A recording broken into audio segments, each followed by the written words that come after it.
वैशाली पूरी उम्मीद के साथ पोबित्रा के साथ एक नई जिंदगी शुरू करने की सोच रही थी, लेकिन जब वे गोवा पहुंचे तो उसे सच्चाई का पता चला। जिस आलीशान जिंदगी का सपना पोबित्रा ने दिखाया था वह सब झूठ था। ना तो उसके पास पैसा था, ना ही कोई बड़ा बिजनेस।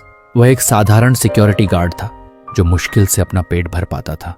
वैशाली को अब अपनी सबसे बड़ी गलती का एहसास होने लगा, लेकिन अब बहुत देर हो चुकी थी। वैशाली को धीरे धीरे पोबित्रा की मीठी मीठी बातें सच लगने लगी। उसे लगने लगा कि अर्जुन के साथ उसका जीवन उबाऊ हो गया है, जबकि पोबित्रा के साथ वह एक नई और रोमांचक दुनिया में जा सकती है। फिर एक दिन पोबित्रा ने उसे खुलकर अपने साथ भाग चलने के लिए कह दिया। उसने कहा, अगर तुम मुझसे सच तो उसे सच्चाई का पता चला।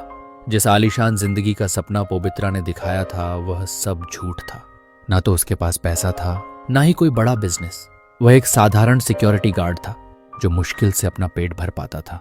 वैशाली को अब अपनी सबसे बड़ी गलती का एहसास होने लगा, लेकिन अब बहुत देर हो चुकी थी।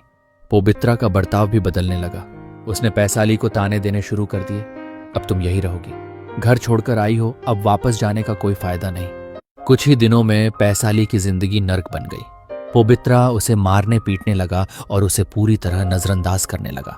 कुछ दिनों बाद हिम्मत जुटाकर वैशाली ने अर्जुन को फोन किया। उसकी आवाज कांप रही थी। अर्जुन, मुझे माफ कर दो, मैं बहुत बड़ी गलती कर चुकी हूँ। क्या मैं दोस्तों, ये कहानी मैंने पहले ही लिखी थी। इसमें सिर्फ थोड़ा सा बदलाव किया गया है। यह कहानी पूरी तरह से काल्पनिक है और इसे किसी की वास्तविक जीवन कहानी पर आधारित नहीं बनाया गया है।